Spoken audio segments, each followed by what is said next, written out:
Good morning, everyone. Okay, gusto ko po, tingnan nyo lahat muna ng mga tao na nasa tabi ninyo, batiin nyo ng Happy 41st Anniversary. Sino dito po yung buhay na? Nung nag-start ang Word International Ministries. Ayan, hindi ko napapataasin po ang mga kamay ninyo. No, pero pakisabi po sa mga katabi nyo, God bless today. Yan ang gusto po natin, may energy. So magandang umaga po sa lahat po nang nandito, for everyone who is watching online. Good morning po. And for everyone na first time po nandito, we pray na hindi po ito maging first and last. At makasama pa po namin kayo sa mga susunod pa po nating mga Sundays. So today is very special, no? Kasi today is our 41st anniversary. Tama po ba? And yesterday, nagkaroon po tayo ng election ng ating bagong council. Magkakaroon po tayo ng program, no? Isasabay na rin po natin yung pagpapakilala po sa inyo ng ating mga bagong certified ministers. But for today, it's very special because meron po tayong special guest. Although nakilala na po natin siya dahil last year na-invite na rin natin siya. So baka gawin na nating bisyo na to, no? Na baka every anniversary. Pero next year sa ating guest, no, meron na siyang holding room. Ayan. Okay, so hindi ko na po papatagalin, no? Ang ating invited speaker for today ay a friend of mine, a friend of ours. Siya ang isa ko sa mga tinitingala na pagdating sa humor niya, pero meron siyang depth, no? May lalim siya. So, he is a grand finalist in Filipinas Got Talent Season 1. He's an associate pastor in Faith Life South. Ayan. And he is, sabi ko nga po, a friend of ours. And lagi po kaming nag-uusap, nakikita kami sa gym na to. Ayan, okay?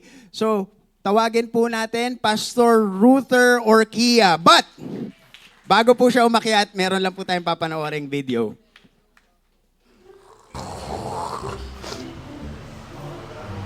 Oras na. Huy! Sunday ngayon, magsisimba na. Gising na yan. Gising na, sisimba na tayo. Sunday ngayon, oras na, malilate tayo. Gising na dyan. Simba? Oo. Ayun, ikaw na lang. Makabihis ka na eh. Huy! Ba't ayaw magsimba? Magsisimba tayo Sunday ngayon. Magsisimba kayo, mga asher, ang susungit. Hindi ka man lang babatiin. Pipilitin ka pang umupo sa harap. Tapos, yung worship team, ang tamad mag-practice, yung worship leader, sintonado, yung gitarista, sintonado, yung drummer, sobrang lakas pumalo. Yung iba pang ang preacher dun, pinapatamaan lang ako eh. Hindi mo lang, parang hindi na lang ako usapin ng personal eh. Oo. Hingi pa ng hingi. Oh, Tapos yan yung mga naman. matatanda rin, mga elder, susungit. Ayos lang yun. Ayoko Hindi, yun. magsisimba tayo. Sunday ngayon, Ang kulit magsisimba mo. tayo. Bigyan mo ako dalawang dahilan para magsimba ako. Kahit dalawa lang. Ayun, may mga dahilan pa. O kahit dalawa lang. O Sige. Una, di ba sabi sa Bible, huwag kaliligtaan yung mga pagtitipon. Oo. Pangalawa, ikaw yung pastor doon. Wala magpipreso sino, magpipreso si Alec Tessie, nagluluto ng ulam. Taka na, kailangan ka doon. Ano, ako pala yung pastor. Ano, tutulala lang kami lahat doon? Ikaw yung magpipreach eh. Bisa na. Pastor pala ako.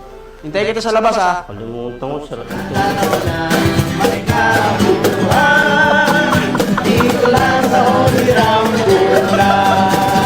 is good, God is good. Palakpakan po natin si Lord. Happy anniversary po sa inyong lahat. Malinaw po ba yung tunog ko? Dinig ba ako hanggang dulo? Ay, good. Ako po sobrang blessed na blessed pag naimbitahan dito sa church ninyo. No? Sa labas pa lang talagang may bless ka na. May kape, may pandesal, may peanut butter pa. Yan ang matindi. Dinaig nyo pa yung nasa Bible. Sa Bible, tinapay lang, walang peanut butter.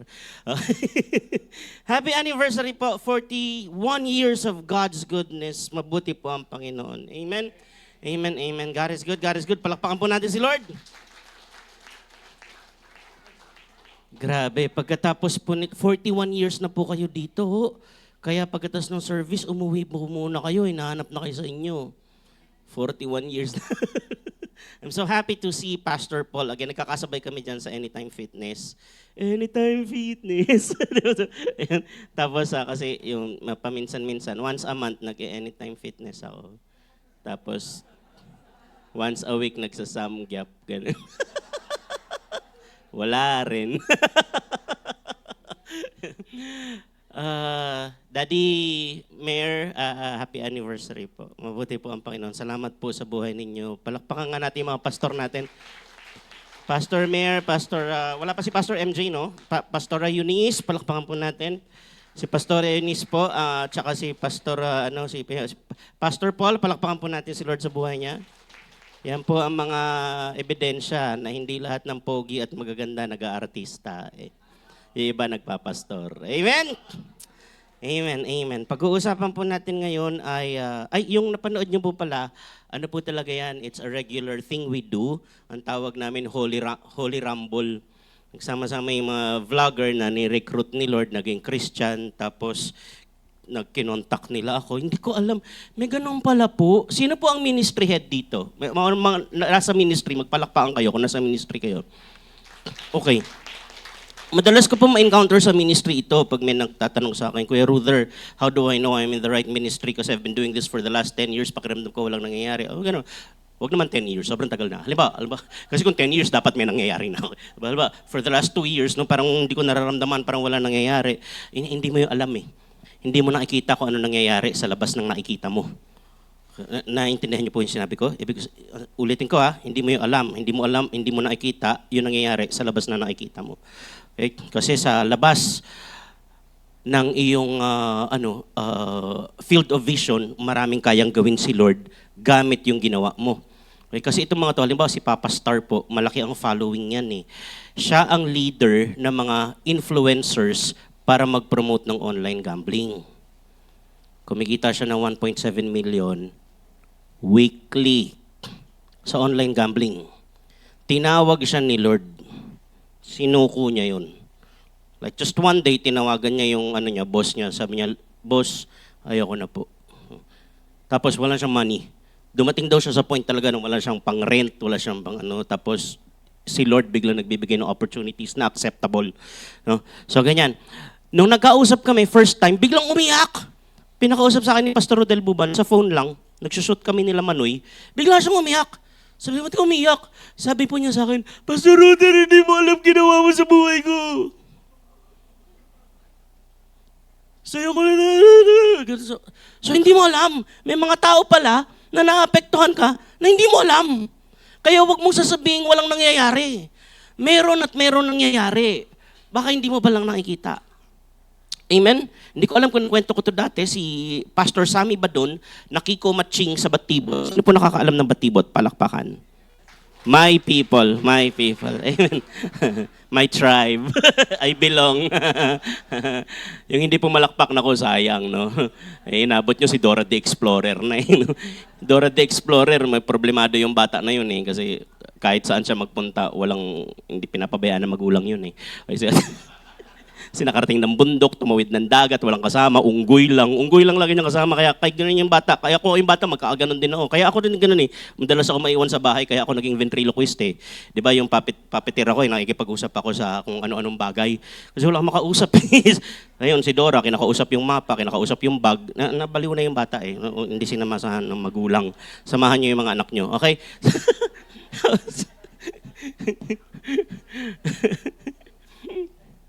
Hindi mo alam eh, si Sammy Badon, yung puppeteer si Kiko Matching siya ang pinaka-head puppeteer ng Batibot.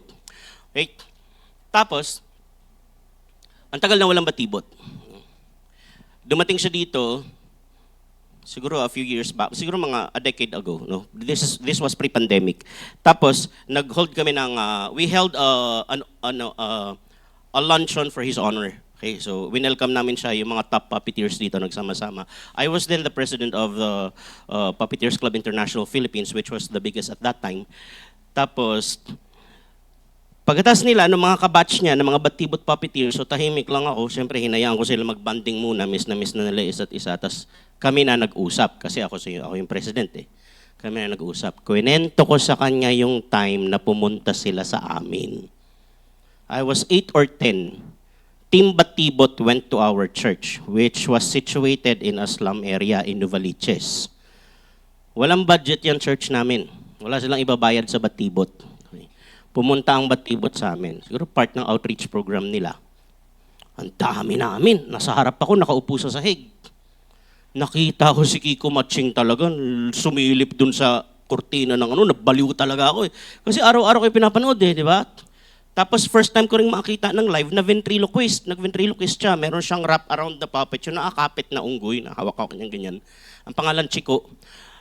Amaze na amaze ako. Sabi ko, tinitinan ko yung mga ampli. Tapos tinitinan ko siya. Tapos naisip ko, paano niya naisip in advance yung isasagot sa amin?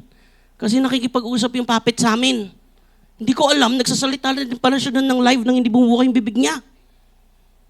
Tapos, hindi ko yan outgrow. Yan ang nag-spark ng passion ko sa puppetry. Hanggang naging puppeteer ako, hanggang naging career ko, dinala ako sa mission, sa Sunday school, sa church talaga ako na-train. Sa missions ako na-train. Kaya kahit walang mic, kaya ko mag-puppet. Siyempre ngayon, nagkakaedad na tayo, medyo mahirap na.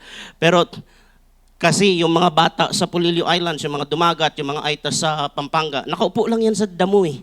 Wala namang sound system. Okay, so ganyan, dyan ang training ko. Tapos, sabi ko, Kuya Sam, you went to our place, I was 8 or 10, I saw you, I saw your puppet, Chico, I never outgrew that. Tapos sinabi ko pa sa kanya, yung mga jokes.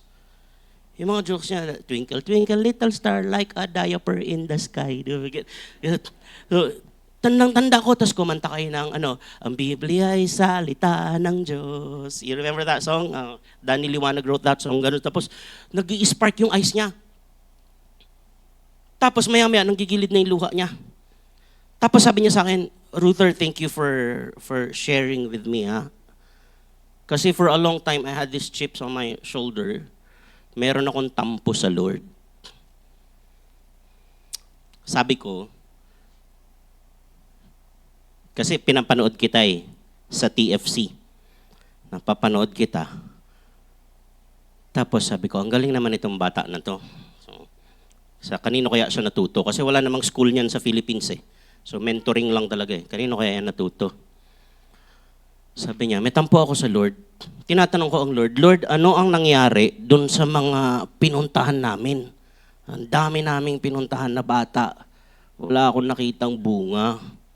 Anong nangyari? Tapos na-disband na yung Batibot, tapos nagpastor na siya sa US. So malungkot siya for a long time. Ang lungkot nun eh, di ba? Parang nakita mo na lusaw yung legacy mo. Tapos sabi niya, pinapanood kita sa PGT, sa TFC. Isip ko, ang galing nitong bata na to, kanino kaya siya natuto? Hindi ko alam, sa akin ka pala galing. Kaya wag na wag niyong sasabihin walang nangyayari. Hindi niyo alam, laging merong nangyayari. Amen? Amen? Palakpakan niyo po si Lord. Okay. Nasaan ba yung timer ko? Malabo mata ko. Ito, okay. Yan, sige, sige. So, mabilis lang po ako dito. Ayan, tapos na po. Thank you, thank you. God is good, God is good.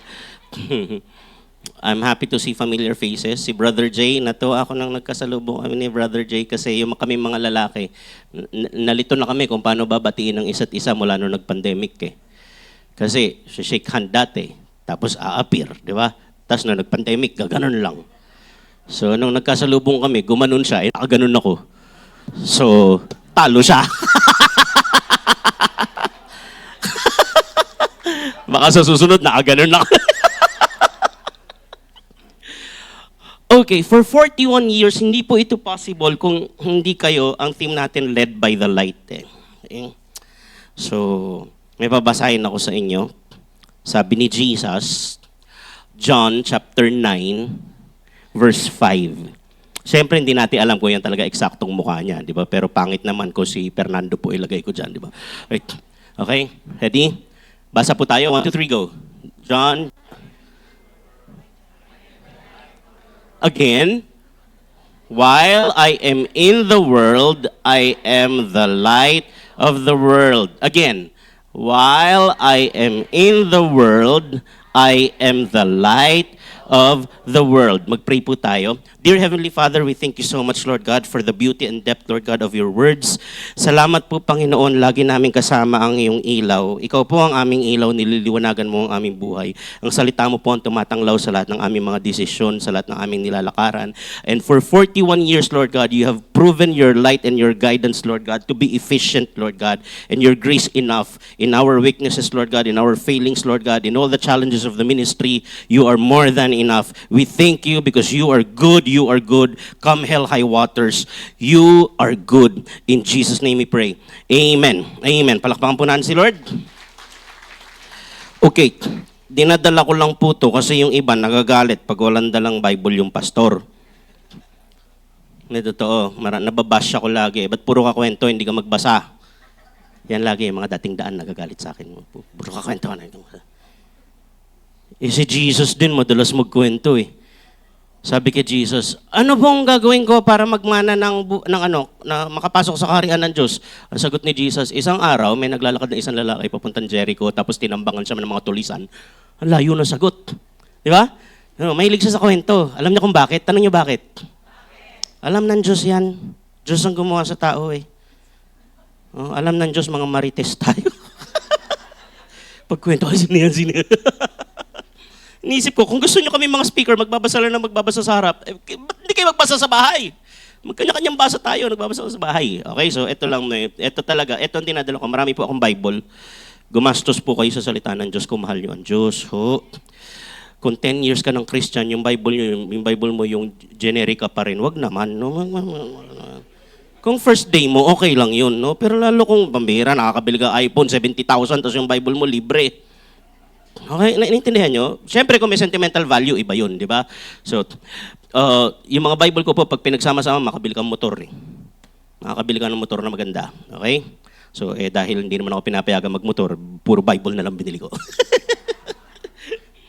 Ito yung pang daily reading ko, Cultural Studies Bible. Okay? Tapos, so yan, hindi na ako magbubuklad-buklad pa rin, hindi na ako ma-distract.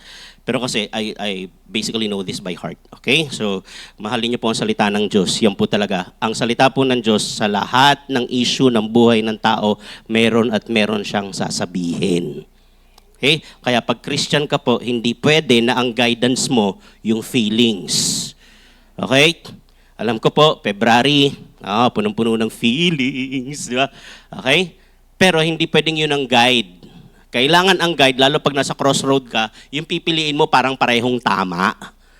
Huwag ka magre-rely sa feelings. Magre-rely ka sa sinasabi ng salita ng Diyos. Amen? Amen. Kung lahat lang nagre-rely sa salita ng Diyos, wala tayong mga ganyang problema eh. Mga flood control, mga ghost project, walang ganyan. Diba? Kasi lahat sila, they felt good about it eh. Dadalhan ka ng sako-sakong pera. Ang saya nun, diba? Pero kung sa salita sila ng Diyos nakatingin, ibabalik nila yon, di ba? Kung sana dinonate nila dito, di ba? Di marami tayo. Okay. So, nasabi ko na ba sa inyo yan, yung tungkol sa pagdedesisyon, huwag kayo mag-rely sa feelings. Nasabi ko na sa inyo dati.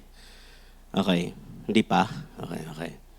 Ganito yan. Sabi ng mundo, malalaman mo ang tamang desisyon kung saan ka masaya. Tama? Basta wala kang nasasaktan o natatapakang tao. Tama? Masarap sa tenga yan. Magandang mantra yan. Hindi mo nga alam kung sino original na nagsabi. Bakit? Malamang nahiya sila ituro. Walang gusto umamin. Bakit?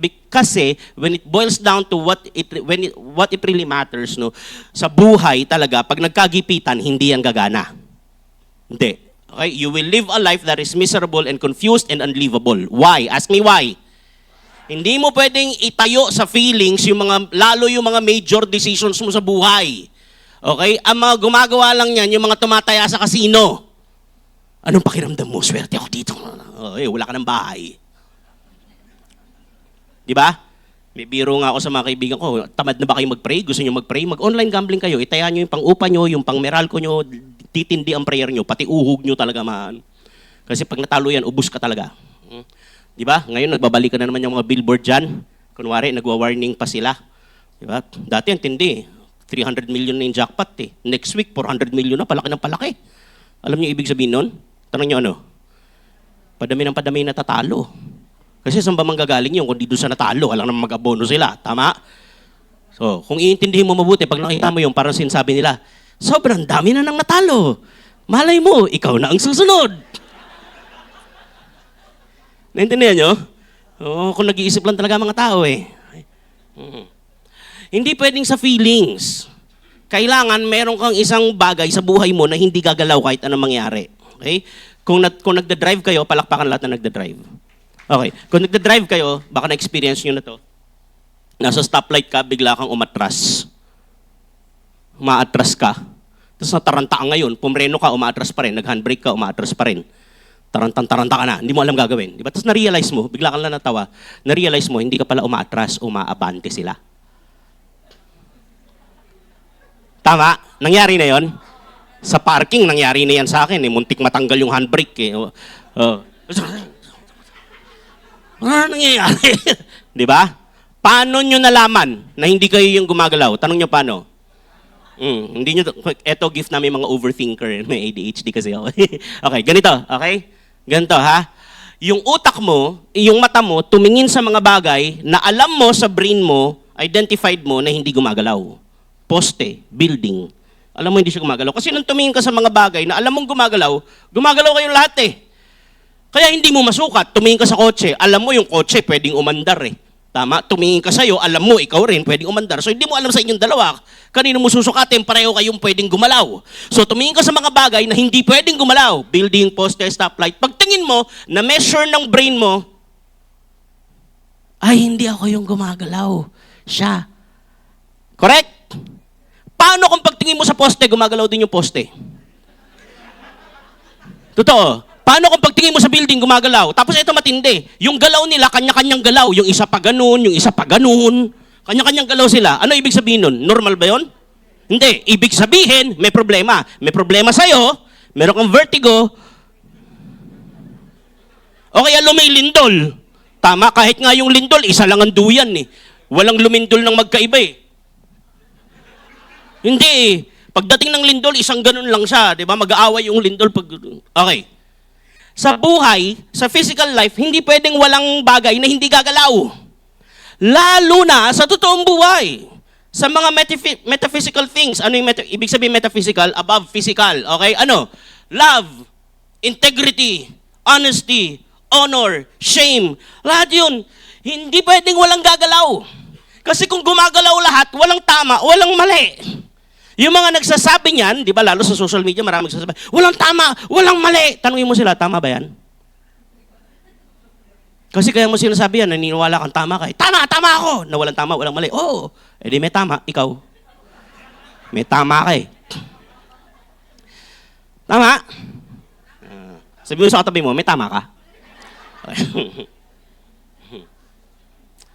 Tingnan nyo, i-breakdown natin ha.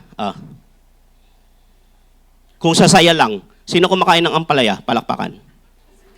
Okay. Nung bata pa kayo, tinuturuan kayo kumain ng ampalaya, masaya? Hindi. Ibig ba sabihin mali? Ibig ba sabihin mali? Hindi. Okay? Gumising ng maaga, pupunta ka sa school, punta ka trabaho, 5 o'clock, 6 o'clock, gising ka na. Masaya ba? Hindi. Tama? Ibig ba sabihin mali? Ha? Naglalaro sila, nagre-review ka. Masaya? Hindi. Mali? Hindi. Nakita nyo? Pag in-apply mo yan kung saan ka masaya, yun ang tama, nilagay mo sa tunay na buhay, hindi ka kasya. Punta tayo dun sa mga bagay na masaya. Ice cream, masaya. Araw-araw, masaya. Araw-araw, ice cream? Baka pare-pareho flavor. Magpalit kayo ng flavor. Si tita, alam niya hindi. Alam niya hindi araw-araw masaya. Okay? Kasi sasakit na yung gilagid namin. Pag ano, tingnan niyo ha. Araw-araw masaya? Hindi. May tanong ako. Pero nakakasaya yung ice cream, di ba? Coke. Araw-araw Coke. Happiness in a bottle nga yun eh. Tama? Ang daming tao mas loyal pa sa Coke kaysa sa pamilya nila eh. Mas loyal pa siya sa Coke kaysa sa sarili niya. Naka-live ba to? Baka mabaril ako ng Coke. Damay na natin yung Pepsi. Okay. Araw-araw. Masaya ba? Masaya! Masaya po. Pag, glug, glug, glug, glug. Binubukas mo pa nga lang ang senek. Sana kasi yung tubig may tunog dun, next. Di ba? Wala eh. Alam niyo yung Coke, pag sinunod nyo lang yung gusto nyo, inumin mo yung Coke araw-araw, 2 taon lang, matutupad talaga yung kung saan ka masaya basta wala ka natatapakan. Wala ka ng panapak eh. Natatanggal yung panapak mo. Ma-amputate ka eh. Tama? Diyan pala sa mga simpleng bagay eh. Lalo na sa mga mas komplikadong bagay. Pamilya, relationships, trabaho. Hindi mo pwedeng isukat sa, halimbawa, relationship. Sino kasal? Palakpakan. Okay. Eto, dalawa ito, napakagandang tao. Tumayo kayong dalawa. Yan. Okay. Halimbawa, kinakasal kayo. Di ba? Nung kinasal ba kayo, pastor, sinabi ba kung merong tutol? Sinabi ba? Kung merong tututol, nagkakasal po ako, may license ako magkasal. Di ko yung sinasabi. Alam niyo kung bakit? Kasi pag naririnig ko yan, ako bisita, nangangati ako. Nangangati akong tumutol. Iniisip ko, tutol kaya ako, ano mangyayari? Kung sino man ang tututol sa kasal na ito, magsalta na ngayon, ako! Itigil ang kasal! Sabihin, binyag ho ito, doon yung kasal. Sorry. Pastor, nung kinasal kayo, may tutol? Wala, hindi ako niniwala. Pastora, nung kinasal kayo, may tutol? Wala, hindi ako niniwala. Upo na kayo. Okay. Alam niyo kung bakit? Tanong niyo bakit? Niniwala ako. Ibig kasi sabihin ng tutol, sana hindi nangyari. Hindi ibig sabihin, pipigilan mo talaga with all your strength. Hindi, ibig sabihin, hindi ka masaya doon. Yun ang tutol ka doon. Tama? Tama? Oh. Naniniwala ako sa kasal, lahat ng kinasal may tutol. Kasi kung kinasal kayong dalawa at walang tutol, ibig sabihin, walang ibang nagkagusto sa inyo.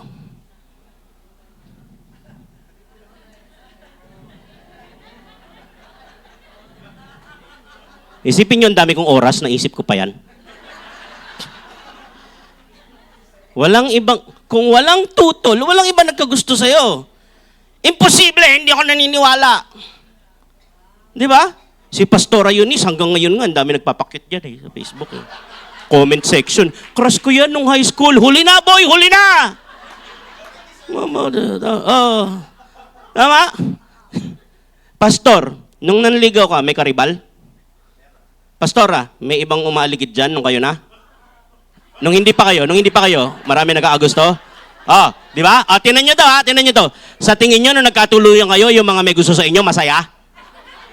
Ha? Nagse-celebrate sila habang kinakasal kayo? Tingin nyo masaya sila? Hindi. Ba't nyo tinuloy? May natapakan kayo Naiintindihan nyo? Alam nyo kung ba't nyo tinuloy? Tanong nyo bakit? Kasi sa mata ng Diyos, tama yung gagawin nyo. Hindi mo iisipin masaya ba lahat ng tao? Wala kang magagawa. Wala kang gagawin na lahat ng tao masaya. Wala. Naintindihan nyo?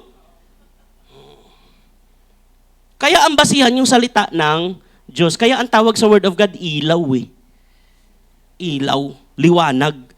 Kasi talaga pag feelings lang, magdidilim talaga paningin mo Okay? Nagets nyo? Okay. Marami pa ako example, pero kulang tayo sa time. Dito na tayo. Okay? Masyado kayo masaya. Okay. Sabi ni Lord, while I am in the world, I am the light of the world. Bago pa niya yung sinabi sa verse 4, sabi niya, while it is day, we must do the work that the Father has sent me to do because night is coming when no one can work. You have to realize, nung sinabi niya yan, night is coming, darating ang gabi. Habang umaga pa, gawin na natin lahat ng pinapagawa ng Ama na nagsugo sa akin kasi darating ang gabi. Niisip ko yun, si Jesus ang may-ari ng araw at gabi. Pero sabi niya, habang umaga pa, gawin na natin yung pinapagawa kasi darating ang gabi. Chapter 9 yan. Pag pumunta kayo sa chapter 13, yung last verse ng chapter 13, sa Lord's Supper, ang sabi, as soon as Judas took, si John ang nagsusulat nito okay? As soon as Judas took the bread, Satan entered Judas. Judas went off to betray Jesus. It was night. Gabi na noon. Napaka-superficial niyang gabi na noon. Ang tagal ko pinag-iisipan yan. Ba't mo sasabihin gabi na noon? Alam naman nating Lord's Supper. Wala naman naglo-Lord's Supper sa hapon. Wala naglo-Lord's Supper sa umaga. Bakit ipapasulat ng Holy Spirit kay John na gabi na? Kaya nung pabalik-balik ako nagbabasa, nabasa ko na itong gabi. Lipat ako, gabi na. Nabasa ko na itong gabi eh. Umatras ako, talagang parang Eh! Ibig sabihin si Jesus, nirespeto niya yung sarili niyang deadline. Meron siyang deadline. Sabi niya, night is coming when no one can work. Tapos tayo, saglit lang tayo dito sa mundo, acting like walang deadline. Tama? Kaya isa sa lagi kong reminder, Psalm 90 verse 12, Lord, teach us to number our days aright so we may gain a heart of wisdom. Irespeto mo yung deadline. Kasi pag hindi, wala ka matatapos. Wala kang iwan legacy dito. Hindi mo ako masaserve kay Lord. Yung family mo hindi mo masaserve. Limited ang time. Walang nauulit. Wala. Lahat bago. Tingnan mo yung katabi mo. Sabi mo, ikaw. Sabi mo, ikaw. Hindi ka na mauulit. Sabi ng misis, hindi ka na makakaulit. Okay. Okay, balik tayo kay Jesus. While I am in the world, I am the light of the world. Ito ang nature ng light, ha? Ito ang nature ng light. Makinig po kayo. Okay? Halimbawa ito, may spotlight. Yan, may spotlight. Okay? Tingnan niya. Okay? So ito, itong far lights na to. Tanong, nasaan yung ilaw? Yun, yung source ng ilaw. Okay? Tapos nililiwanagan niya ako. Siya yung source, ako yung recipient. Okay? Source, recipient. Source, recipient. Okay? Tanong, pwede bang yung recipient ang ilaw? Pwede ba kung ako yung iniilawan, sa akin galing yung ilaw? Ha? Ako yung iniilawan, sa akin galing yung ilaw. Hindi. Hindi mangyayari yun. Hindi po mangyayari yun. Kaya makikita ninyo, never sinabi ni Jesus na siya yung liwanag ng Ama. Kasi galing siya sa Ama eh. Okay. Naintindihan niya ba? Ang sabi niya, siya yung liwanag ng mundo. Kasi hindi siya galing sa mundo. Hindi pwedeng dito ka galing sa mundo, tas liliwanagan mo yung buong mundo. Okay, physically, anong nagliliwanag sa earth? Ano? Araw. Yung araw ba nasa loob ng mundo? Wala. Hindi pwedeng nasa loob ka ng mundo, liliwanagan mo yung mundo. Yung gumawa ng computer, yung programmer niyan, nasa loob ba ng computer? Nandun ba siya sa loob ng screen? Hindi, nasa labas. Naintindihan niyo? Okay. Sabi ni Jesus, I am the light of the world. Ako ang liwanag ng sanlibutan. Hindi pwedeng taga-sanlibutan siya. Kaya nga sabi niya, while, habang. Kasi dumating sa sanlibutan, pinadala siya dito. Kaya yung mga hindi naniniwalang Diyos si Jesus, di nila ito naintindihan. Paano niya liliwanagan yung mundo kung tao lang siya? Naintindihan niyo? So, ang light source si Jesus, malinaw yan ha, ang light source si Jesus. Tapos tayo nililiwanagan. Okay? So, sabi ni Jesus, kaya yung tao, hindi lang siya physical eh. Sabi sa Matthew, sa eyes, sabi ni Jesus, Matthew, basa, 1, 2, 3, go. Matthew chapter 6. The eye, if your eyes are, your whole body will be. Meron pa tayong kasabihan, the eye is the window to the soul. Totoo to. Totoo to eh. Kaya nga, di ba sabi, garbage in, garbage out, GIGO, ang tao, para tayong computer. Pag nakita, kaya iingatan mo yung ipapanood mo sa bata. Kasi hindi niya na yun ma-unlearn. Pag pumasok yun sa system niya, basura na yung lalabas. Pag nakanood niya ng basura, basura lalabas sa kanya. Naintindihan niyo? Yung eyes, eto, physical structure to. Pero ang repercussions ng finifeed ninyo sa mata, hindi na physical. Lust, physical ba yun? Hindi. Emotions, physical. Rage, physical ba yun? Hindi. Puro metaphysical ang generate ng eyes. Kasi ang purpose niya, liwanagan. Nilagay ito ni Lord dito, sobrang complex nito eh, parang 300 million wirings yung mata. Sobrang komplikado. Wala kang makikilalang tao sa mundo na sobrang galing na electrician na kaya maglatag ng 300 million wire. Di ba? Tapos na pag may may maling isa doon, hindi gagana. Sobrang komplikado ng mata. Nilagay yan ng Lord dyan para mag-generate sa mga bagay na finifeed mo. Kaya kaya pinagbabasa tayo lagi ng Bible eh. Para ang ma-generate ng eyes para sa soul mo, yung light ng word. Naintindihan nyo? Hindi po bawal mag-Netflix pero mag-ingat kayo sa pinapanood nyo. Lalo na kung nakikigamit lang kayo ng account ng may account. Mag-ingat po kayo sa mga pinapakita nyo sa mata nyo. Kasi nilagay ni Lord yung mata para maging liwanag. Okay? Kung nilagay ni Lord yung mata para maging liwanag sa tao, tanong, galing ba sa tao yung mata? Ha? Hindi. May nakita ka na ba tao, ginagawa niya sarili niyang mata? Wala. Pag nawala ba yung mata mo, pwede ka bumili sa SM? Hindi. Naintindihan nyo? Okay. So, baba pa tayo ha. Okay, so, sa next slide pa, pasuyo po. Sabi ni David, Psalm 119, hindi, was it David? Tama, si David, okay. Psalm 119 verse 105. Ano sabi niya? Your word is a lamp. Your word is a lamp unto my feet and a light unto my path. If you have not memorized this verse yet, you are picking your own pockets. Meaning, nilulugi niyo sarili niyo kung hindi niyo to memorize. I-memorize niyo po ito. Okay? Sa Tagalog, salita mo, isang tanglaw na sa akin ay patnubay, liwanag na tumatanglaw sa landas kong daraanan. Mas maganda sa English kasi specific yung lamp. Okay? Your word is a lamp. Ito. Sa mga tribal missions, lagi kami may dalang ganito. Di ba? Ang tawag dyan? Coleman. Basta yan, okay? Brand yun, yung Coleman. Okay, so, yan. May dala kaming ganyan lagi. Okay. Saan niyang ginagamit? May video ko. Makita. Nagpunta pa po, nagpunta pa ako sa Israel para dyan. No?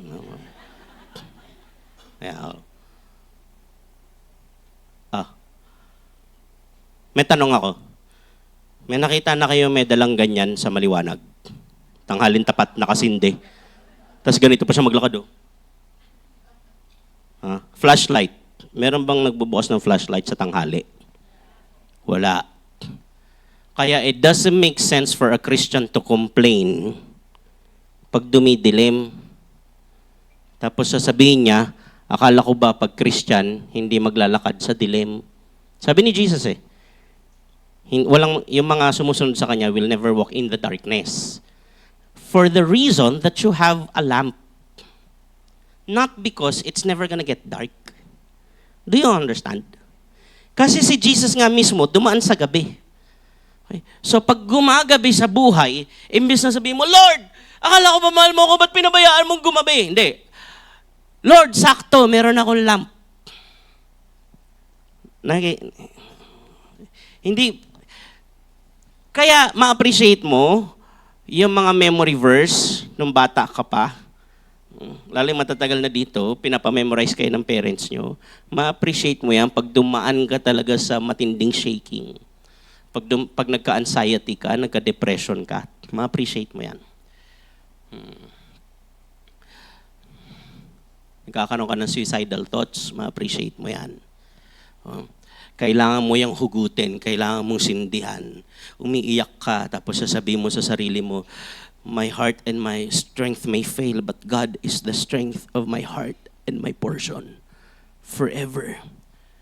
Malungkot ka ngayon, sasabihin mo sa sarili mo, ipapaalala mo, kahit hindi sakto, kahit hindi mo memorize yung number, tsaka okay lang. Ang importante yung salita. Kasi nung sinulat yung Bible naman, yung unang mga Bible, wala namang verse and Pero lalo kung nagtuturo kayo, dapat maalam mo yung reference. Okay? Malungkot ka, sasabihin mo, ipapaalala mo, weeping may remain for a night, but rejoicing comes in the morning. Psalm 30 verse 5, Lamentations chapter 3 verse 22-23, the steadfast love of the Lord never ceases. His mercies never come to an end. They are new every morning. New every morning. August, may nag-condolence sa akin dito si Kuya Lance. Naalala niya, kinuha ni Lord si Mama nung August 20 morning, habang binubuhat namin si Mama kasi ayaw ni Mama ng ospital. 86 na siya Anong gagawin sa ospital? Tutusukin siya na kung ano-ano, tapos mamamatay doon, hindi kami katabi. So pinalibutan namin siya, 4 months namin siya inaalagaan, nag-deteriorate siya dahan-dahan, din siya kayang i-treat. Pero lagi naman siya, matagal na siya nagsasabi, gusto ko na magpahinga. So nung coherent pa yung kanyang isip, lagi niya sinasabi, maraming salamat mga anak, hindi kayo nagbago ng pagmamahal sa akin. Mahal na mahal namin yung nanay ko. No? A night before, 2 nights before the Lord took him home, yung lahat ng memories niya, ganun pala yun. Akala ko makaka-recover Naalala niya, tatay ko, kwento siya ng kwento, kung ano-ano, nag-iiyakan kami. Tapos, akala namin makaka-recover. Tapos, nung morning na, buhat-buhat ko siya. Alam niyo, ginagawa namin magkakapatid. Kumakanta kami ng Give Thanks. Habang nilalagay ko siya dun sa cadaver bag, tapos sinasara yung zipper, kumakanta kami ng Give Thanks. Tapos kumakanta kami ng God is good all the time. Kasi sa mga ganyang pagkakataon mo, tapos uupo ka doon, tapos iisipin mo lahat ng ginawa ni Lord sa'yo na mabuti, lahat ng mga tinuro sa'yo ng nanay mo, lahat.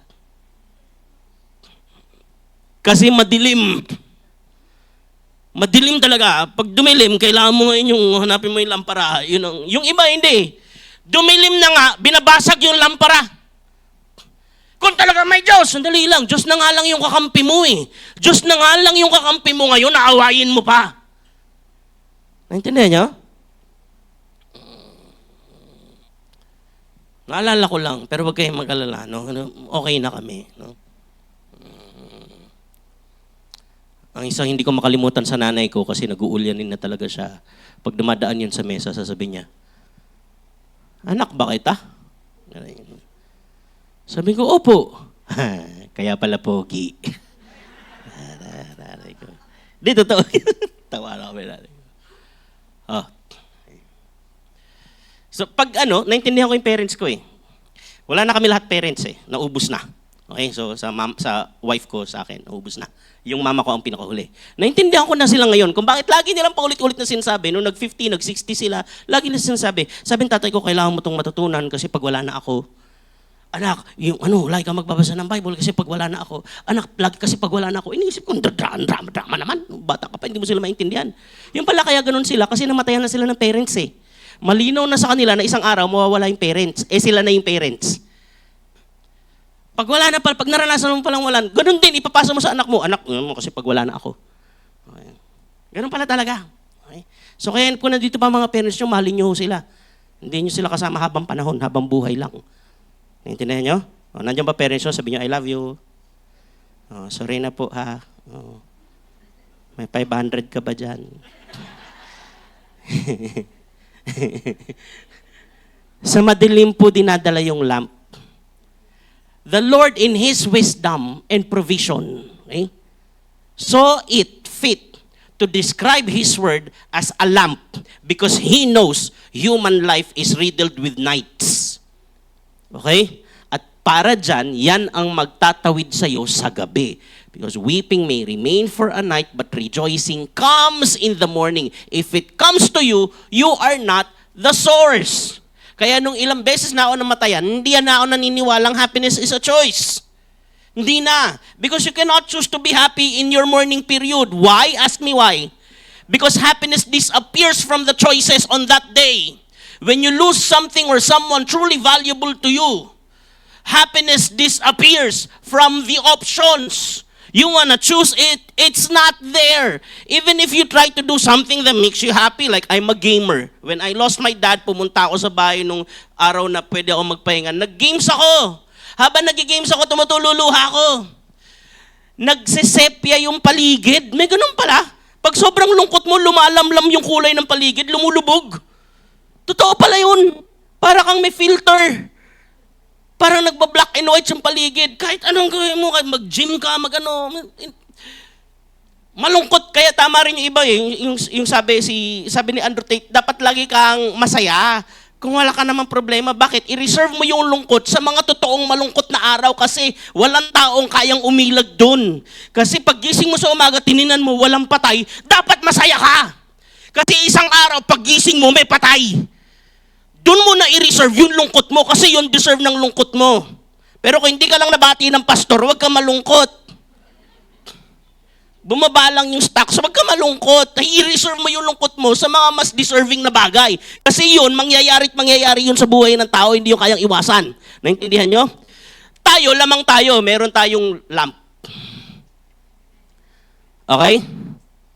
Sabi nga nung iba, money can't buy happiness. Pero, may mga puso ko to, joke lang to ha. Totoo, money can't buy happiness. Pero mas masayang umiyak sa loob ng BMW. Kesa sa, totoo naman eh. Pero, tayo ganun. Ang kaibahan, yung walang Diyos, umiiyak siya. Ikaw umiiyak ka rin, pero may lamp ka. Alam mo, bukas sasaya ka pa ulit. Yung isa, wala na siyang nakikita paglampas nun. Kaya maganda dalhin mo rin sa kanya yung ilaw. Naintindihan nyo? Mas maganda pa yan sa BMW. Tama? Meron kang liwanag. Okay. So pag dumilim sa buhay, ang knee-jerk reaction mo, Christian, hanapin yung lamp. Huwag isisi sa Diyos. Tsaka malamang-lamang, marami tayong dinaanan na akala mo, sinusubok ka ng Diyos, yung pala, kasalanan mo naman. Di ba? Sabi sa Proverbs, pinapahamak ng tao kanyang sarili pagkatapos sa Diyos ang bagsak ng sisi. Kaya nyo? Puyat ka ng puyat sa maling tao nung nasaktan ka. Okay. Next po. Matthew, punta na tayo sa application, ha? Sinabi ko sa inyo yung identity ng light, yung nature ng light, hindi ikaw ang source. Huwag ka mag-self-reference ng tama at mali. Yan ang unang kasalanan ng tao, nag-self-reference eh. Imbes na sa Diyos manggagaling yung tama at mali, kinuha nila yung tama at mali. Sila magde-decide ng tama at mali. Yun ang unang rebellion eh. Huwag nyo ituloy. Ha? Okay? Huwag ka magsi-self-reference. Lagi kang bumalik sa word ko ano ang tama at kung ano ang mali. At lagi mong pipiliin yung tama. Sabi ni Jesus sa Matthew chapter 5, you are, basa, the light of the world, a town built on a hill cannot be hidden. Neither do people light a lamp and put it under a bowl. Instead, they put it on its stand, and it gives light to everyone in the house. In the same way, let your light shine before others that they may see your and glorify your in heaven. Naiintindihan ko po, malinaw po sa atin, we are saved by God's grace at wala kang ambag sa kaligtasan mo kundi yung kasalanan mo na pinatawad ng Diyos. Kasi kahit yung kakayahan mong tumanggap sa Diyos, galing din sa Kanya. Naiintindihan nyo? Okay. Pero wag kayong maniniwala, pag sinabihan kayong hindi kailangan sa Christian life ng good works. Dapat, lalo kung matagal ka ng Christian, graduate ka na sa salvation, nauumay ako sa mga Christian na ang tagal-tagal na, lagi nila nagtatanong, Kuya Ruder, mawawala ba ang kaligtasan ko? Pag hindi, pag nawala ako sa Lord, tanong na tanong, mawawala ba? Bakit tanong na tanong kung mawawala ang kaligtasan? Ano ba balak mong gawin? Gusto mo ba sumali doon sa flood control? Ano balak mong gawin? Mang-hold up ka ba? Ba't mo tinatanong, mang-hold up ka ng bangko? Mang-re-rape ka ba? Ba't mo tinatanong sa akin kung mawawala kaligtasan mo pag gumawa ka ng isang karumal-dumal na bagay? Anong plano mo? Tanongin mo yung misis mo, Han, mahal mo pa rin ba ako pag nagdala ko ng kabit? Sa tao nga, hindi mo gagawin yan. Ba't mo ginagawa sa Diyos? Ba't mo sinusubok si Lord kung hanggang saan ka mahal? Hindi pa ba sapat yung ginawa niya? Anong plano mo? Anong plano mo? Sa totoo, anong plano mo? Mawawala ba kaligtasan ko sabihin mo sa akin, pag tumalikod ako sa Diyos. So yun, pagkatapos ng lahat ng ginawa sa'yo ni Jesus, balak mo tumalikod kay Jesus, pero gusto mo kasama mo yung benefit niya, pero hindi siya kasali. Yun ang gusto mong buhay? Gusto mo, nasa iyo yung benefit ni Jesus, salvation, pero hindi siya kasali. Hindi siya pwede mangialam. Hindi siya pwede magsama ko ng tama at mali. Yung church sa Laodicea, ano sabi ni Lord? Hindi ka malamig, hindi ka mainit, isusuka kita. Kasi yung malamig tsaka yung mainit, may use yun eh, noong unang panahon eh. Kung hindi ka malamig, hindi ka mainit, walang gamit sa'yo.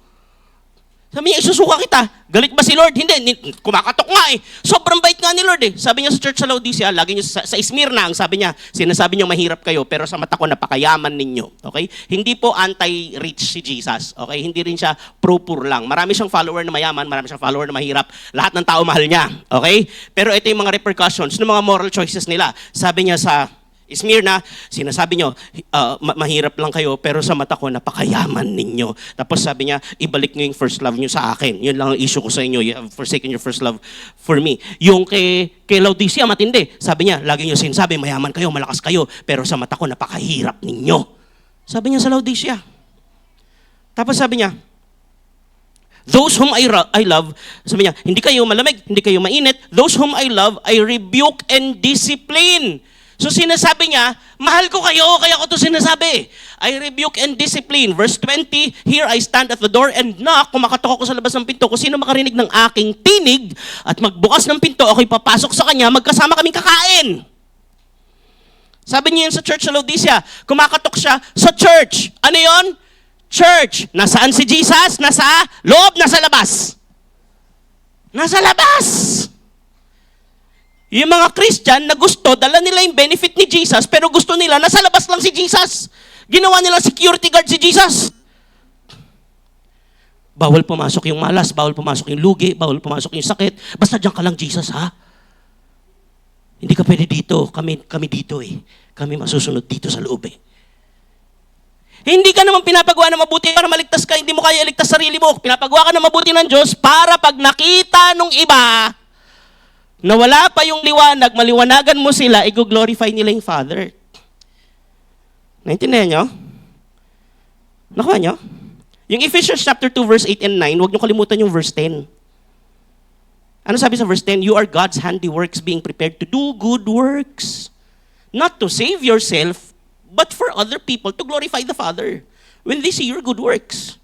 Kasi yun ang makikita eh. Sabi ni Wes Huff, yung Bible scholar na sikat ngayon, dalawa daw ang Bible, isang written. Ito. Alam niyo kung sino yung isa? Kung ano yung isa? Ikaw.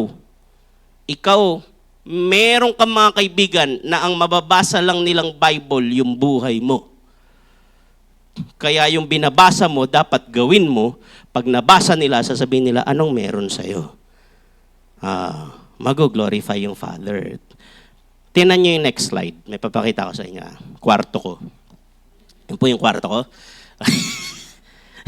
Ito po ang itsura. This is an accurate depiction or representation of a typical ancient Hebrew one-room house. One-room house. Karamihan sa kanila ganyan, one-room house. Pag peasant family, one-room house. Pag may kaya, may upper room. Okay? One-room house.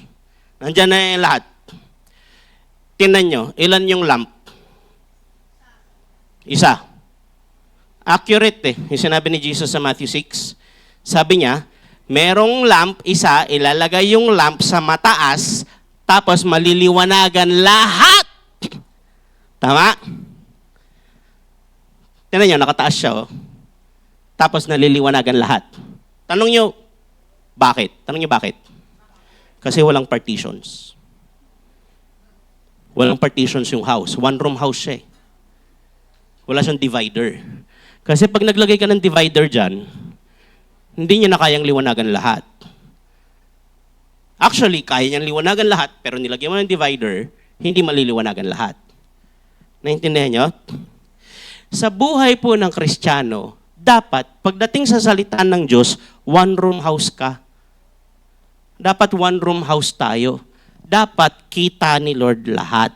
Dapat pwede si Lord lumiwanag sa lahat. Hindi ka naglalagay ng harang. Huwag niyo isali ang Diyos sa usapan. Trabaho pinag-uusapan eh, hindi kasali ang Diyos. O, tingnan niyo nangyari. Tingin niyo kasali ang Diyos nung pinagnanakaw nila yung flood control? Hindi, di ba? Pero yung mga yan, nagsisimba yan. May mga dala pa yung basket sa altar. Bakit? Iniwan, hindi ko sinasabing hindi sila naniniwala sa Diyos. Naniniwala sila sa Diyos, pero nilagyan nila ng partition. Nilagyan nila ng bakod kung hanggang saan lang pwede makialam ang Diyos sa buhay nila. Kaya paglabas nila ng simbahan, ibang usapan na. Nakapag-tights na ako eh. Akin na yung 90. Akin na to eh. Kaya kung saan-saan na dinadala. Ang sabi sa Proverbs, honor the Lord with your wealth. Akala ng iba, tungkol lang yun sa offering. Hindi. Tungkol yun sa kung paano mo gamitin yung blessing na binigay sa iyo ni Lord. Kahit faithful ka sa tithing, tapos yung 90%, sinusunog mo sa beer house, tingin mo natutuwa si Lord. Sasabihin mo lang, akin na to, wala nang pakialam si Lord dito. Eh, kay Lord yung lahat. So, paano mo gastusin? Iniisip mo, pag gumagastos ba ako, nag-glorify ba si Lord sa mga pinagagawa ko, sa mga binibili ko, sa mga, okay, pinag-glorify ba si Lord? Naintindihan niyo po? Parang masama tingin niyo sa akin, ha? Lakas niyo kasi mag-Shopee. Add to cart kayo na add to cart, eh. Ang kulit ng Shopee, no? Wala pang sahod, dumarating na. Sabi darating in 3 days, maya-maya nandyan. Ba't wala pa akong pera? Order ka, wala ka. Lord, kung talaga may Diyos, ba't ako pinabayaan? Sabi ni Lord, bakit ako ba nag-add to cart dyan?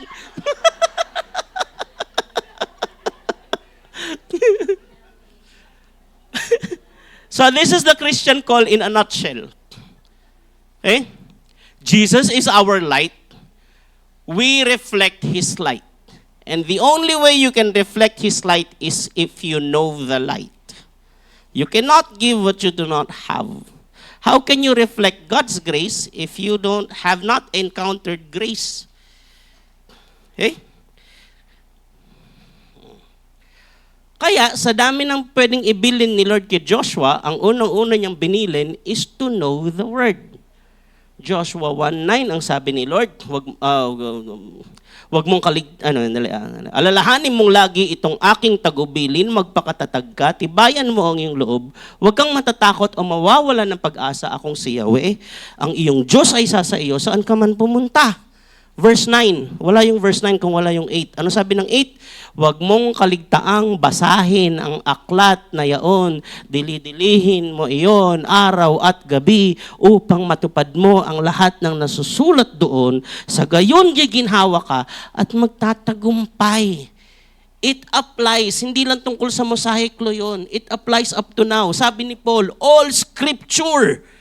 Nung sinabi niyang all scripture, hindi pa nga na-compile yung buong New Testament nun eh.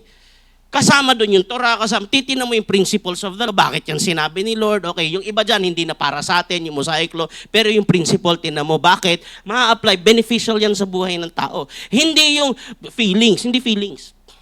Pero syempre, makakaramdam ka, mararamdaman mo si Lord. Yung demonyo nga, nararamdaman, Diyos pa.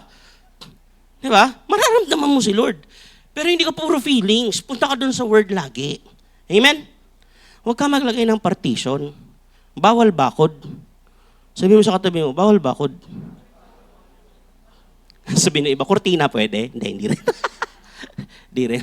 Naalala ko nung bata pa ako, lagi ako napapagalitan eh. Sabihin, doon ka sa kwarto, may bisita, huwag kang takbo dito. Lagi ako napapalo. Kasi iniisip ko, may kwarto tayo? Hindi ko na kung saan ako pupunta doon sa kwarto eh. Sa kwarto. 2 di pa lang yung bahay namin. Ito lang bahay namin yun, no? Yung pala yung kwarto, ibig sabihin sa likod ng kortina. Di naman nila sinabi kasi. Hindi naman sinabi sa likod ng kortina, napapalo tuloy ako. Okay, lastly, may natututunan po kayo. Amen. Lastly, punta tayo sa Psalm. Tama ba? Psalm yung next yan eh.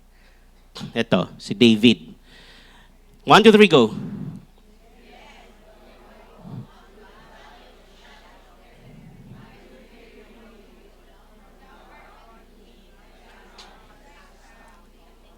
Sa King James ko po kinuha kasi mas maganda to. Etong rendition na to, beautiful talaga. Okay? Through the valley of the shadow of death. Diyan ako matatapos. Maraming tao na disillusion, nagtatampo sa Lord pag may manifestation ng shadow sa buhay. Kasi yung shadow madilim. Tama?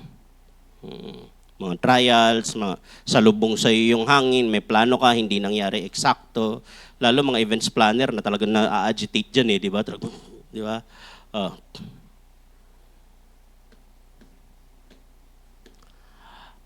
May mga tatandaan po kayo tungkol sa anino ha. Number 1. Kung walang ilaw, walang anino. May anino lang pag merong malapit na ilaw. Kaya maraming tao nagagalit sa mga Christian pag nag-umpisa na magliwanag. Kasi pag nagliwanag ka, may tinamaan yung liwanag, yung iba haharap sa liwanag. Yung iba, hindi. Ang magiging resulta ng liwanag mo sa kanila, anino. Nakikita nila yung sarili nilang, na-agitate sila sa'yo. Kasi nung wala ka, wala namang anino eh. Lahat lang madilim. Naintindihan mo? Okay. Kaya, may paraan para ka maging blessing, hindi ka titisuran. Huwag ka sa likod magliwanag sa harap. Para anino na sa likod. Naintindihan niyo sinasabi ko? Okay. Tingnan niyo to. Tao, nakaharap sa liwanag, nasan yung anino? Nasa likod. Okay? Bago ako pumunta dyan, yung anino yung kutsilyo, nakakahiwa. Anino ng kutsilyo, nakakahiwa? Hindi. Martilyo, nakakahiwa? Nakahiwa, nakakabaon ng pako. Anino ng martilyo, nakakabaon ng pako? Hindi. Sabi ni David, kahit maglakad ako sa anino ng kamatayan, hindi ako maano.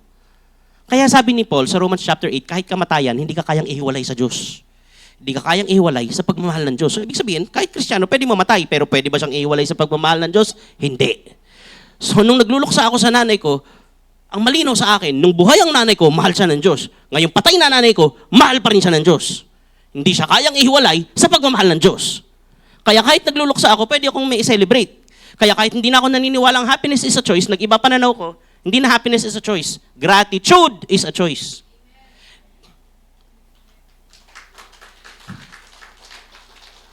Bakit?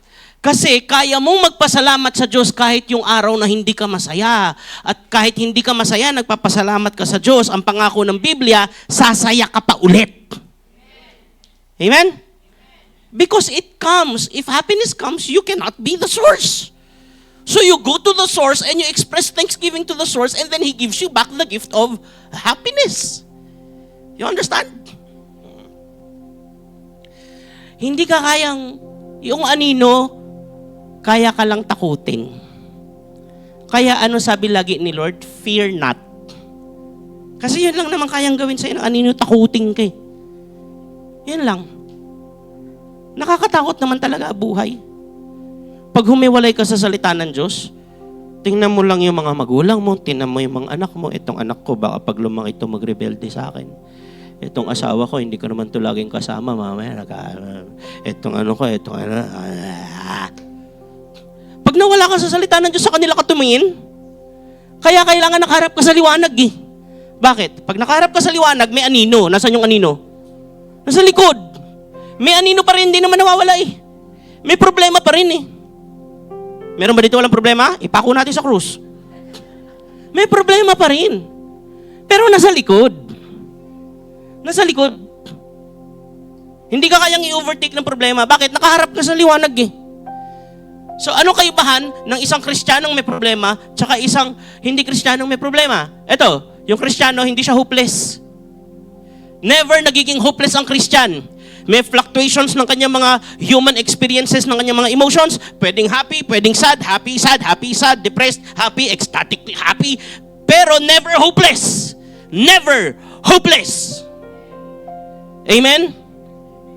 When you have the word of the Lord, you are never hopeless. And when you have hope, you have always something to look forward to because the steadfast love of the Lord never ceases.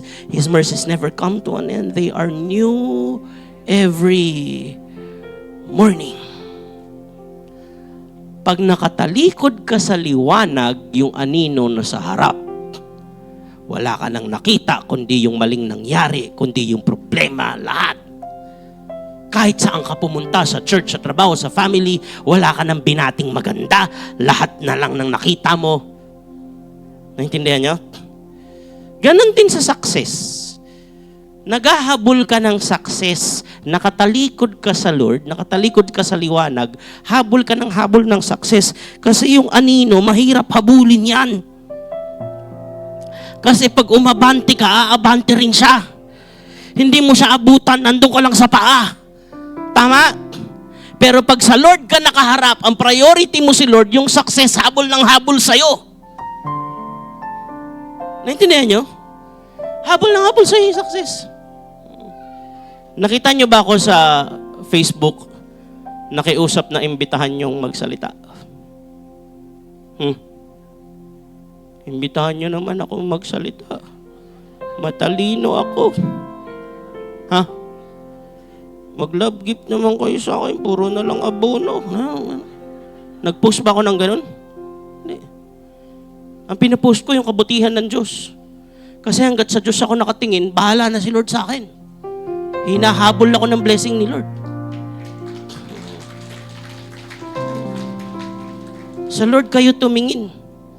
Kaya doon tayo nag-umpisa. Sabi ni Lord, I am the light of the world. If Jesus is the light of the world, who do you face? You face Jesus. You walk towards Jesus. You know His words. Sabi ni Jesus, those who love me keeps my commandments. Those who loves me keeps my word. Nasa John chapter 14 verse 23 to 25 yan. Ang nagmamahal sa akin, sinusunod niya yung sinasabi ko. Paano mo susundin kung hindi mo alam? Kaya umaattend kayong Sunday service, kaya nagbabasa kayo ng Bible sa bahay, kaya hindi sa atin pinagbabawal magbasa ng Bible. May mga religion po at samahan po na binabawal magbasa ng Bible. Yung mga member, sasabihin lang, kami lang mga sugo ang magbabasa. May tinatago sila. Ayaw nilang makita mo. Basahin nyo yung sinasabi ko. Lahat ng sinabi ko, basahin nyo. May recording to, balikan nyo. Basahin nyo, tinan nyo kung tama. Kailangan nyo ng personal encounter kay Lord. Hindi to kasya. Tapos meron pa kayong D-groups. Anong tawag yun? Di ba? May mga cell group kayo, may mga home Bible study kayo. Alam nyo ang purpose nun, ang pinaka-purpose nun, para malaman mo yung sinasabi ni Lord, para masunod mo. Kasi ganun mahalin si Lord pabalik. Na-experience mo na yung pagmamahal ni Lord. Niligtas ka ni Lord. Ano na ngayon ang mangyayari? Paano ka na mabubuhay? Mabubuhay ka na araw-araw ang goal mo, mahalin mo si Lord. Paano mahalin si Lord? Sundin yung sinasabi niya. Yun ang pagmamahal sa Lord. Pag sinunod mo yung sinasabi niya, lahat ng benefits nung sinabi niya, mapupunta sa'yo. Kakaiba po si Jesus sa lahat ng Diyos. Lahat ng Diyos ng ibang mga worldview, ng mga ibang religion, pag nag-utos yung Diyos nila, para dun sa Diyos na nag-utos. Ang benefit para dun sa Diyos. Etong Diyos natin iba. Pag inutusan ka ng Diyos natin kasi gusto ka niyang i-bless. Kasi pag sinunod mo, yung benefit ng utos, para sa'yo. Ano sabi ni Jesus ano sabi ng Bible sa mga asawang lalaki? Asawang lalaki, mahalin ninyo ang inyong asawang babae gaya ng pagmamahal ni Jesus sa kanyang iglesia, nag-alay siya ng kanyang buhay para dito. Ano sabi niya sa babae? Mga asawang babae, irespeto ninyo, mag-submit kayo, pasakop kayo sa inyong asawang lalaki. Ano laging contestation dyan? Ano laging reklamo? Sasabihin ng mga babae, igagalang yung lalaki? Bakit? Kagalang-galang ba siya? Igagalang ko lang siya, pagkagalang-galang siya. Sasabihin ng lalaki, ano mamahalin? Bakit? Kamahal-mahal ba siya? Lovable ba siya? Lovable ba siya? Lagi akong inaaway, lagi akong dinadakdakan, paano ko yan mamahalin? Sasabihin ng babae, buuwi, lasing, paano ko yan mamahalin? Paano ko irerespeto yan? Di ba? Di ba? Ganun lagi, di ba? Di ba naglalagay ng kondisyon sa Diyos? Bakit ko igagalang yung nanay at tatay ko? Ako nagsusupport. Nagkukondisyon sa Diyos. Ang Diyos po hindi presidente, hindi mo siya pwede debatihin. Hindi mo siya ma-vote out. Hindi natatapos ang term ng Diyos sa pagiging Diyos at pagiging hari. Hari po siya. Hindi siya prime minister, hindi siya presidente, hindi mo siya pwede tanggalin, hindi siya nai-impeach. Pag sinabi ng Lord, igalang yung nanay at tatay, igalang yung nanay at tatay, tapos. Kasi hindi naman sila agalang-galang, tama. Kaya nga nagpa-premyo pa si Jesus and si Lord Pag ginalang mo, hahaba buhay mo. Kasi alam niya, hindi madali yun Alam niya yung mga magulang hindi perfect Kaya nga nagbigay pa ng price Isipin niyo, hindi siya nagbigay ng price sa murder. Hindi siya nagbigay ng price sa murder. Huwag kang papatay ng inosente. Murder. Huwag kang papatay ng inosente. Pag hindi ka pumatay ng inosente, hahaba buhay mo. Wala siya sinabing ganun. Walang premyo yung iba. Nag-iisa yung may premyo. Yung igalang yung magulang kasi alam niya hindi madaling gawin yon.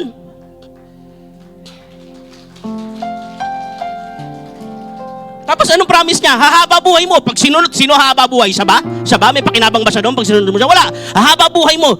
Hahaba buhay mo pag sinunod mo yung liwanag ng salita ng Diyos. Hahaba buhay mo. Kasi pag hindi mo ginalang yung nanay at tatay mo, walang silbi yung paghaba ng buhay. Pag hahaba buhay mo, miserable haba ng buhay mo. Bakit? Tatanda kang miserable. Bakit? Wala ring re-respeto sa'yo. Kasi hindi ka marunong rumispeto. Aanin mo yung haba ng buhay kung walang rumirespeto sa'yo. Kita mo, pati sa hindi sumusunod, mabait ang Diyos. Pag bastos ka sa magulang, ayaw niyang pahabain buhay mo. Bakit? Alam niya, tatanda ka rin. Pagtanda mo, walang gagalang sa'yo. Anong klaseng buhay mo ngayon? Naintindihan niyo? Hindi na ako masaya sa misis ko, Lord. Ano sasabihin ni Lord? Mag-file ka ng divorce. Hindi. Ang acceptable lang na terms sa divorce sa Bible, marital infidelity, tsaka life-threatening. Yun lang. Pagpapatayin yung asawa, pwede ka umalis. Pag pinagtaksi lang, pwede ka umalis. Pero hindi ka masaya? Hindi ka masaya? Walang ganun sa Bible. Di ba nung pinapasok nila yung divorce dito, ano nakalagay? Irreconcilable differences. Anong klaseng dahilan yan? Nagdahilan ka na lang. Kasi magkaiba kami. Natural, babae sa lalaki ka, magkaiba kayo. Umpisa pa lang nakita mo na yun Ba't mo pinakasalan? Tapos sasabihin mo, hihiwalay mo kasi magkaiba kayo? Di sana pinakasalan mo sarili mo para parehong-pareho.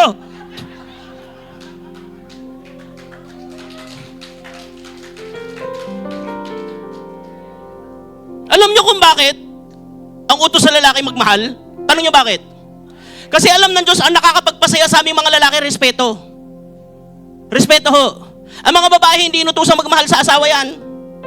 Sabi doon sa matandang babae, turuan yung mga batang babae na magmahal sa asawa para pag nagkaasawa sila, alam nila mahalin. Paano daw? Irespeto. Respeto. Kasi yung mga kababaihan, ang itsura ng pagmamahal sa aming mga lalaking asawa, respeto po. Kahit na lagi nyo kami nirireguluhan ng kung ano-ano, halimbawa, mahilig kami sa Jordans, nirireguluhan kami Jordans, lahat na ng Jordans, meron kami. Kahit si Michael Jordan, iregalo nyo sa amin. May ribbon pa na rin.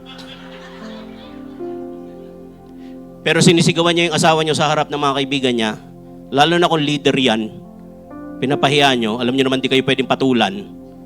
Kasi kung lalaki, sisigaw sa amin, sa harap na, uupakan namin yun, siyempre. Di ba, kung lalaki sa lalaki, nakakalalaki ka eh. Di ba, nakakalalaki ka. Meron ba kami nagsabi, nakaka-girl ka. Yun eh. Pag babae, di namin pwede patulan eh. Nilagay talaga ng Lord yun na ganun. Oh, ano lang mangyayari? Matutuyo yan.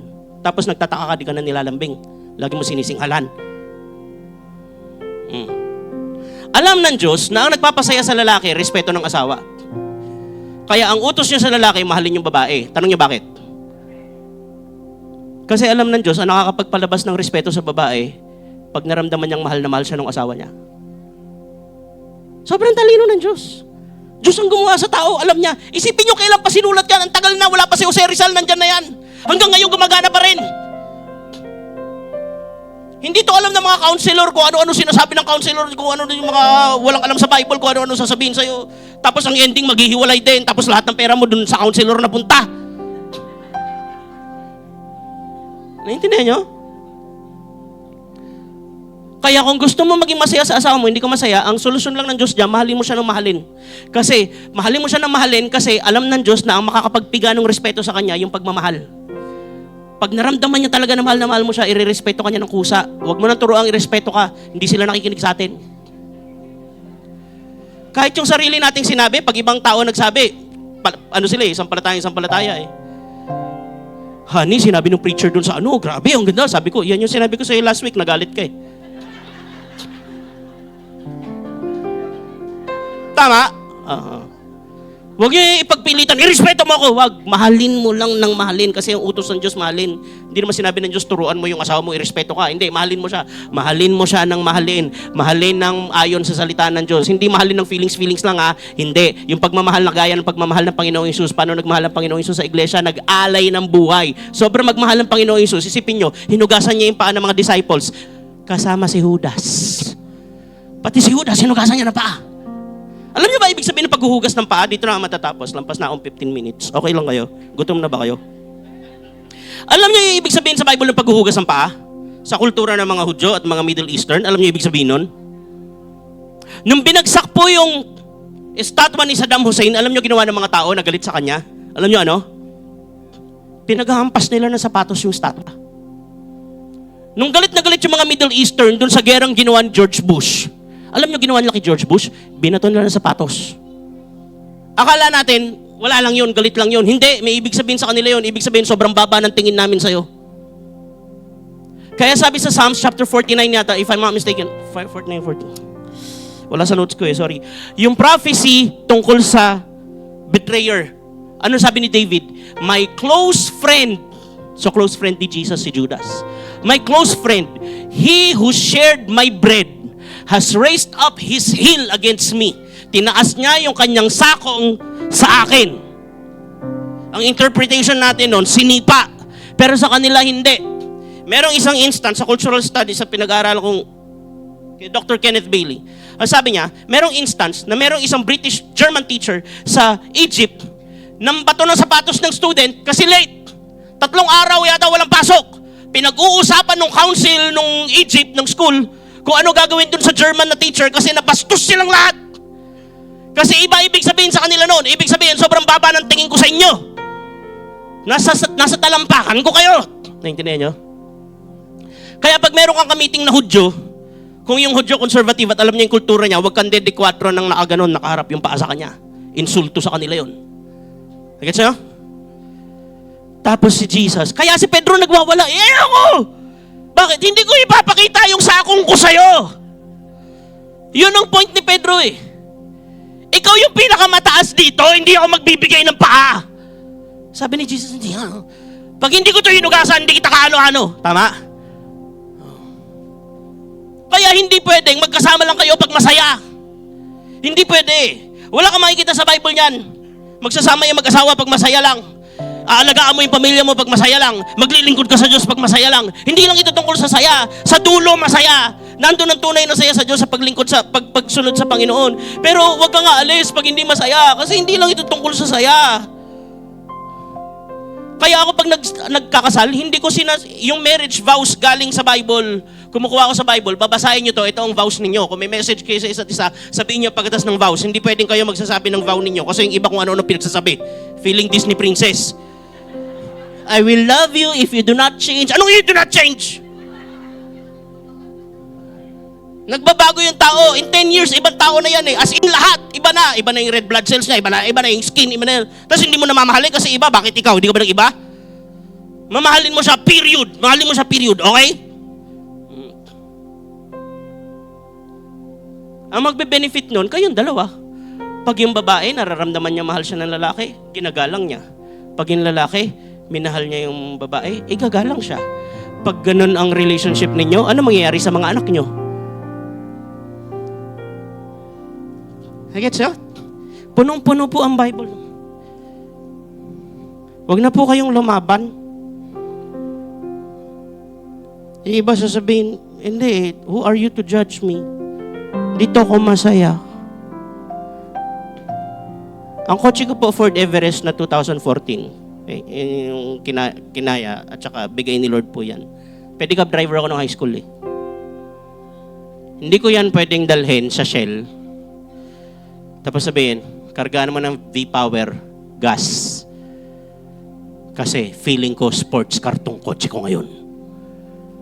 Sir, truck ho ito. Hindi to pwedeng kargahan ng gas. Diesel po ikakarga. Who are you to judge me? My car, my choice.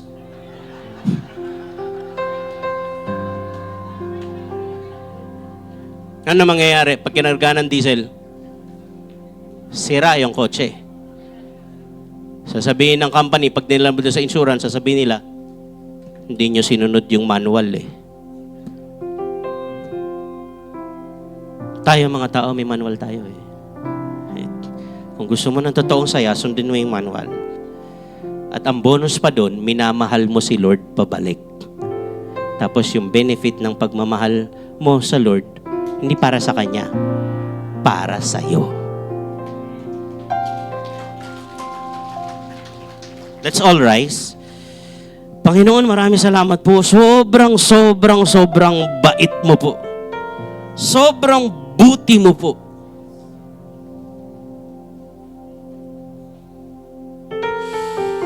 Through the days and the nights, Lord God, of our lives, you have been faithful, especially to this wonderful family of believers, Win Alabang.